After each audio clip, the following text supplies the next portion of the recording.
함께 보실 말씀은 열왕기하 13장 14절에서 25절까지의 말씀입니다. 한 절씩 교독하도록 하겠습니다. 엘리사가 죽을 병이 들매 이스라엘의 왕 요아스가 그에게로 내려와 자기 얼굴에 눈물을 흘리며 이르되 내 아버지여 내 아버지여 이스라엘의 병거와 마병이여 하매 엘리사가 그에게 이르되 활과 화살을 가져오소서 하는지라. 활과 화살을 그에게 가져오매 또 이스라엘 왕에게 이르되 왕의 손으로 활을 잡으소서 하매 그가 손으로 잡으니 엘리사가 자기 손을 왕의 손 위에 얹고 이르되 동쪽 창을 여소서 하여 곧 열매 엘리사가 이르되 쏘소서 하는지라. 곧 쏘매 엘리사가 이르되 이는 여호와를 위한 구원의 화살 곧 아람에 대한 구원의 화살이니 왕이 아랍 사람을 명절하도록 아벡에서 치리이다 하니라. 또 이르되 화살을 집으소서.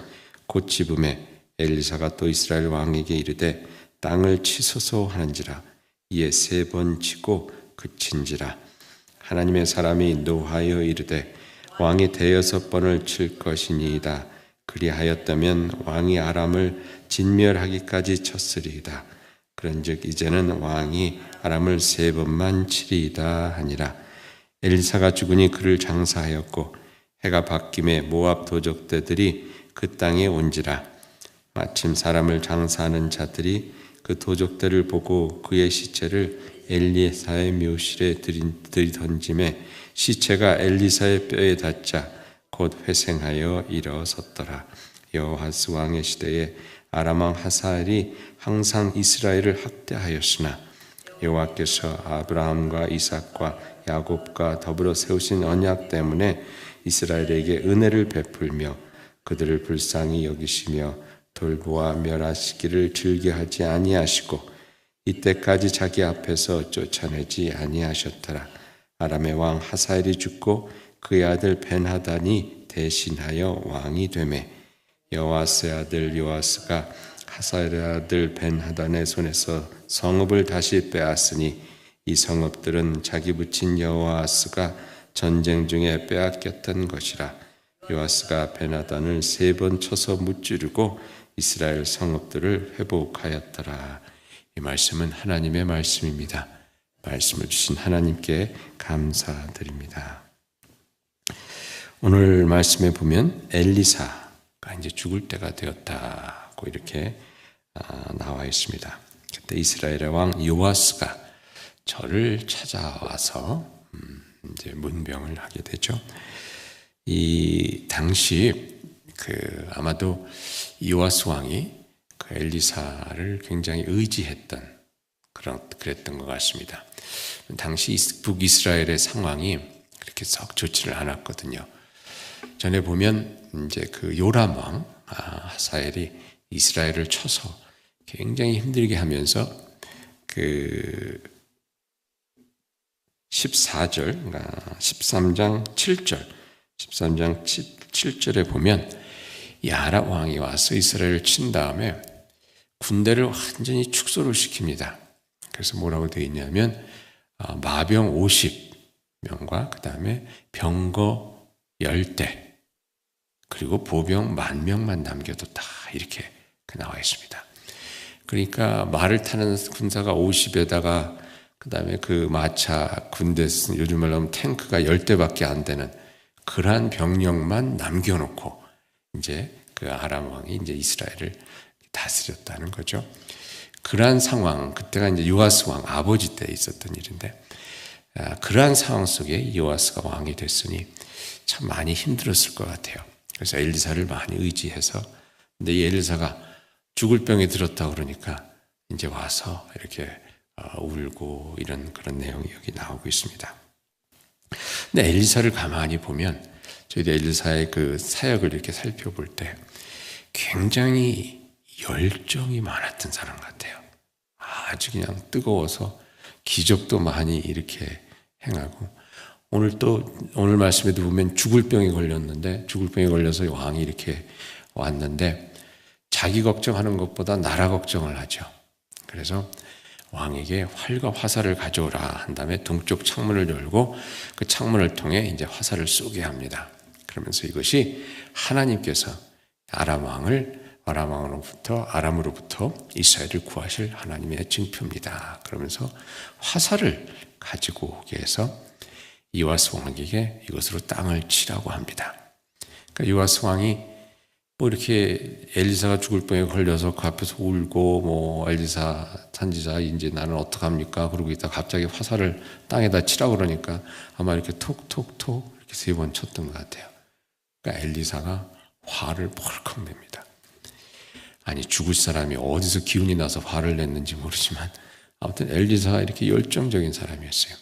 그러면서 뭐라 그러냐면 왕이 그 화살을 대여섯 번 쳤으면 아람을 갖다가 완전히 진멸시킬 수 있었는데 고작 3번밖에 안 쳤습니까? 라고 이렇게 화를 냅니다. 엘리사가 근데 오늘 말씀해 보니까 또 죽은 다음에 무덤에 이렇게 안치했는데 그 다음에 1년이 지나서 이제 그 어떤 사람들이 장사를 지내다가 이 도적대가 이렇게 오니까 그냥 급해갖고서는 이 시체를 제대로 장사를 치르지 못하고 엘리사 무덤이 거기 있으니까 그 안에다 툭 던져놨다. 이런 얘기가 나옵니다. 그런데 이 시체가 엘리사의 뼈에 닿으니 살아났다. 이렇게 나와요. 살아났다. 그러니까 엘리사가 죽어서도 그 기운이 그 뼈에 남아서 죽은 사람도 살리는 그러한 열정을 가지고 사역했던 사람임을 저희들이 보게 됩니다. 반면 요아스 왕은 이 땅을 치라고 그랬을 때 아마 이렇게 똑똑똑 이렇게 3번 쳤을 거예요. 예. 하나님께서 어떠한 뜻을 가지고 계신지 모르는 가운데는 저희들에게 삶의 모습이 드러나는 겁니다, 여러분. 삶의 모습이. 근데 그 삶의 모습이 소극적으로 사는 사람이 있고 열정적으로 사는 사람이 있습니다. 열정적으로.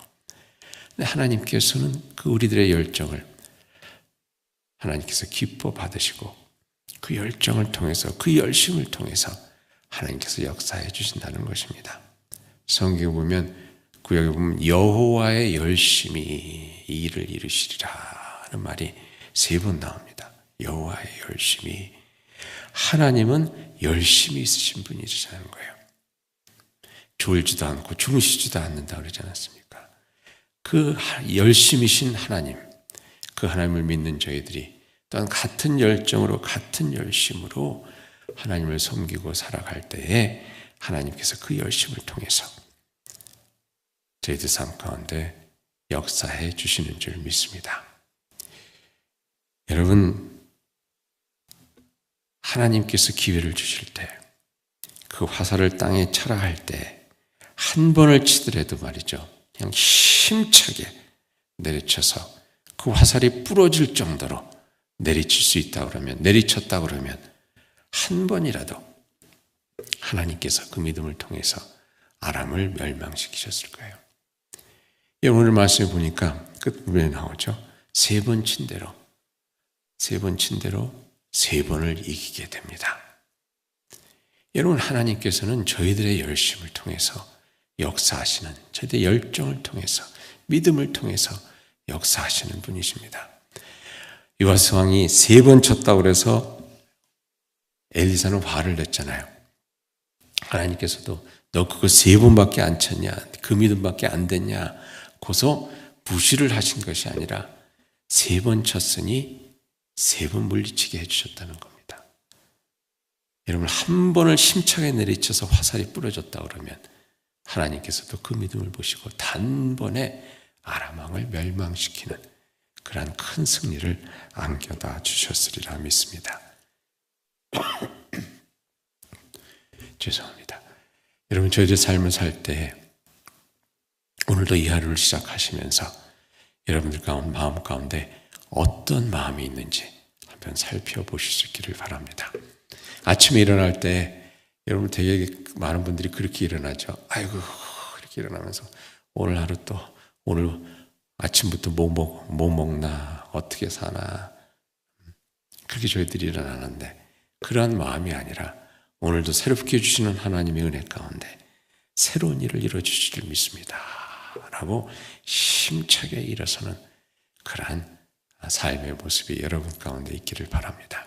그럴 때 하나님께서 그 하루를 하나님께서 복되고 하나님께서 하나님의 은혜와 능력으로 채워주시는 줄 믿습니다. 제가 아는 그 목사님이 한 분 계신데요. 아무튼 열정이 아무튼 대단하신 분이에요. 그분이랑 어딜 가면 쫓아가기가 힘들어요. 근데 하루는 어떤 모임에 가서 이제 그 이동을 하는데 이렇게 이제 밥을 먹고 이제 회의장으로 다시 이동을 하는데 차를 몰고 이렇게 하는데 그분 차가 뒤에 오고 있었어요.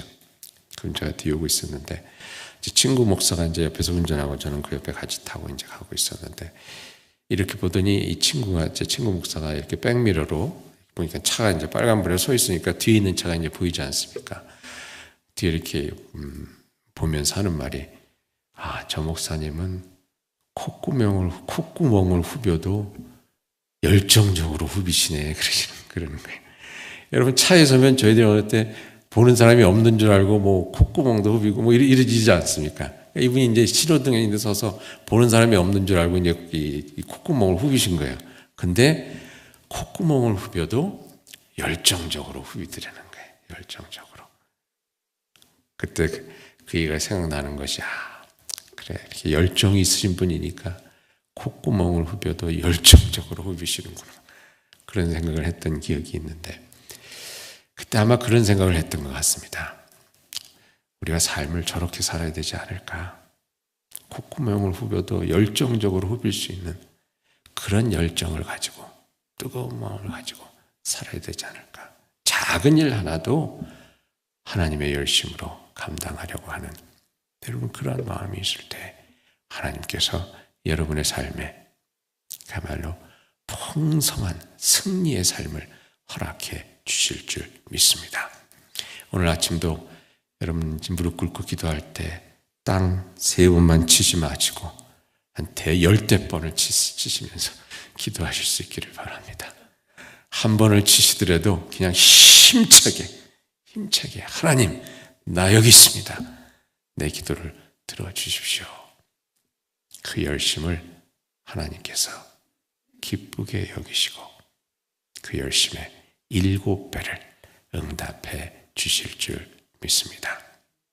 엘리사와 같이 가로 죽는 그 순간까지 그 죽음 후에도 우리들의 열정과 열심이 남아서 하나님의 축복의 통로가 될 수 있기를 이 아침 축원드립니다. 같이 기도하시겠습니다. 주님 감사합니다. 주님의 열심이 여호와의 열심이 오늘도 새로운 하루를 허락해 주시고 해가 뜨게 하시고 빛이 있게 하심을 저희들이 믿고 감사드립니다. 주님 오늘도 살아감에 있어서 그 주님의 열심을 본받아 살 수 있는 저희들이 될 수 있도록 주님 도와주시옵소서. 오늘도 저에게 숨 쉴 수 있는 은혜를 허락해 주시고 생명을 허락해 주셨사오니 여호와를 앙망하는 자는 독수리 날개 지팡과 같이 날아오르며 걸어도 뛰어도 피곤치 않는다 하셨사오니 오늘도 주님께서 주신 그 성령의 능력 가운데 저희들이 열심을 다해 열정을 다해 하나님께서 주신 삶을 살아낼 수 있기를 소망합니다. 그럴 때 주님께서 크신 은혜로 저희 가운데 함께 하사 주님의 큰 영광스러운 주님의 은혜와 기적을 저희 가운데 보여주실 줄 믿습니다. 그 열심 가운데 오늘도 주의 영광을 드러내며 살아가기를 간절히 바랄 때에 이 모든 말씀 우리 주 예수 그리스도 이름으로 기도하옵나이다. 아멘.